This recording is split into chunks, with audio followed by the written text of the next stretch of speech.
শুভ সকাল। সকলকে স্বাগত জানাচ্ছি সংবাদ ভিত্তিক আলোচনা অনুষ্ঠান প্রতিদিনের বার্তায়। সঙ্গে আছি আমি আয়েশা অর্থী।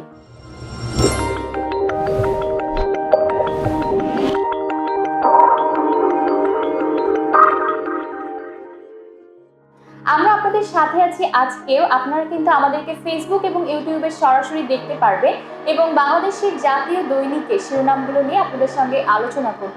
তাই কথা না বাড়িয়ে চলে যাচ্ছি আমাদের প্রথম আলোচনায়। শুরু করছি প্রথম আলো দিয়ে।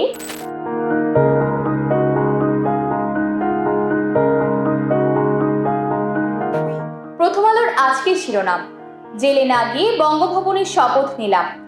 একেবারে উল্টো একটা চিত্র। অতীতেও এরকম আহ্বান জানানো হয়েছিল। বিশেষ সাক্ষাৎকার ডক্টর মোহাম্মদ ইউনূস পর্ব 1।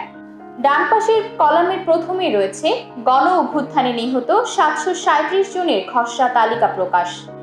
বাম পাশের কলামে রয়েছে শেরপুরে বন্যার অবনতি, ময়মনসিংহ ও নেত্রকোনায় অসংখ্য গ্রাম প্লাবিত। ভারী বর্ষণ ও পাহাড়ি ঢলে শেরপুরের নালিতাবাড়ির 4টি ইউনিয়ন নতুন করে প্লাবিত হয়েছে।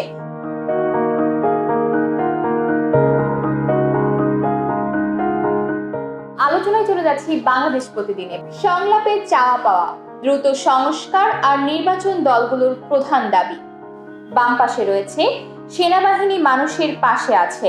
সেনাবাহিনী সদর দপ্তরে গতকাল সেনা সদর নির্বাচন পরিষদ 2024 কার্যক্রমের উদ্বোধন অনুষ্ঠানে প্রধান উপদেষ্টা ডক্টর মোহাম্মদ ইউনূসের সঙ্গে কর্মকর্তারা। বাম পাশের কলামের শুরুতেই রয়েছে স্বরাষ্ট্র উপদেষ্টা, কোনো ঝুঁকি নেই, পূজা নির্বিঘ্নে হবে।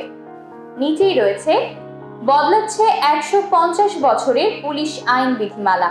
ডান পাশের কলামে রয়েছে 15 বছরে টাকায় ধস, 67 টাকার ডলার ছড়ায় 120 টাকা। আলোচনা করছি দৈনিক ইত্তেফাক নিয়ে। দৈনিক ইত্তেফাকের আজকের শিরোনাম, শেরপুরে আরো 2 উপজেলা প্লাবিত, মৃত্যু বেড়ে 6। ময়মনসিংহ ও নেত্রকোনায় দুর্ভোগে পানিবন্দী মানুষ, ভেঙে গেছে বাঁধ। ডান পাশের শুরুতেই রয়েছে অস্থিতিশীল পরিস্থিতি থেকে সেনাবাহিনী দেশকে রক্ষা করেছে, প্রধান উপদেষ্টা। প্রধান উপদেষ্টা প্রফেসর মোহাম্মদ ইউনূসের সঙ্গে গতকাল ঢাকায় সেনাবাহিনীর সদর দপ্তরে সেনা সদর নির্বাচন পরিষদ 2024 কার্যক্রমের উদ্বোধনী অনুষ্ঠানে সেনা কর্মকর্তারা ফটো সেশনে অংশ নেন। বাম পাশে রয়েছে বন্যায় প্লাবিত নেত্রকোনার কমলাকান্দা উপজেলার চীনাহালা বড়ুয়াকোণ সড়কের চীনাহালা অংশের চিত্র। বন্যায় কবলিত অঞ্চলগুলোর ছবির পত্রিকাতে ছাপা হয়েছে, দেখে খুবই ভয়ঙ্কর লাগছে। আমরা কত ভালো আছি।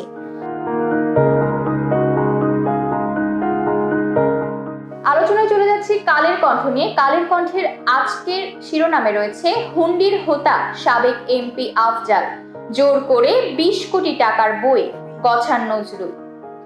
ফুটপাতে জুতার ফেরিওয়ালা থেকে শত কোটির কারখানা, নামে বেনামে সম্পদের পাহাড়, মালয়েশিয়া, সিঙ্গাপুর ও অস্ট্রেলিয়ায় গাড়ি বাড়ি, মানুষের সম্পদ, খাস জমি দখল।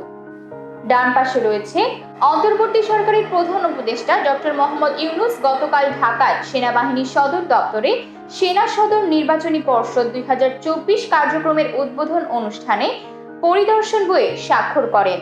এ সময় সেনাপ্রধান জেনারেল ওয়াকারুজ্জামান উপস্থিত ছিলেন। নিচেই রয়েছে খাদ্য সংকটে ভুগছে পানিবন্দী মানুষ। ডান পাশে রয়েছে দেশের ক্রান্তি লগ্নে সেনাবাহিনী মানুষের পাশে দাঁড়িয়েছে, প্রধান উপদেষ্টা ডক্টর মোহাম্মদ ইউনূস।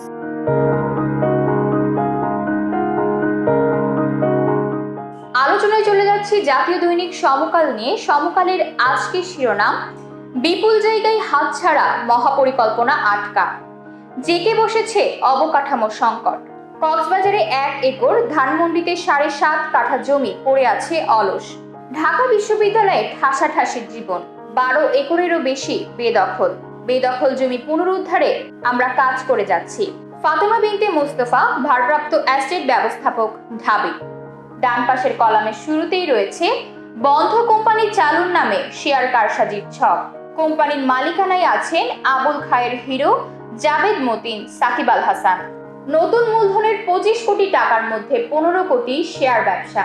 এছাড়াও রয়েছে ঢলের সঙ্গে বৃষ্টিতে বেড়েছে দুর্ভোগ, 1.5 লাখের বেশি মানুষ পানিবন্দী, মৃত্যু বেড়ে 7।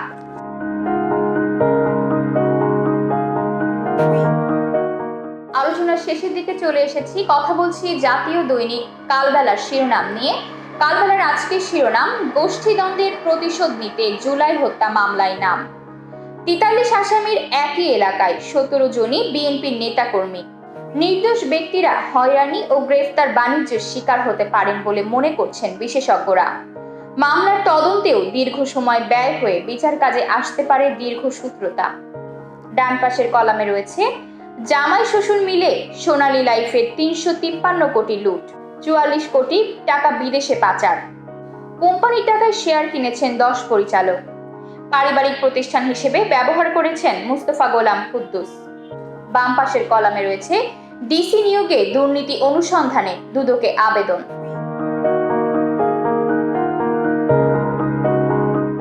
দর্শক, এতক্ষণ কথা বলছিলাম দেশের জাতীয় দৈনিক পত্রিকাগুলোর শিরোনাম নিয়ে এবং সেগুলোই আপনাদের সঙ্গে আলোচনা করে তুলে ধরার চেষ্টা করেছি। সঙ্গেই থাকুন, কালকে আবারও এ সময় আপনাদেরকে জানিয়ে দিব দেশের শিরোনামগুলো এবং জাতীয় দৈনিকে কি কি ছাপা হচ্ছে। দেশে বিদেশের খবর নিয়ে আবারও আপনাদের সঙ্গে হাজির হব। ধন্যবাদ সবাইকে।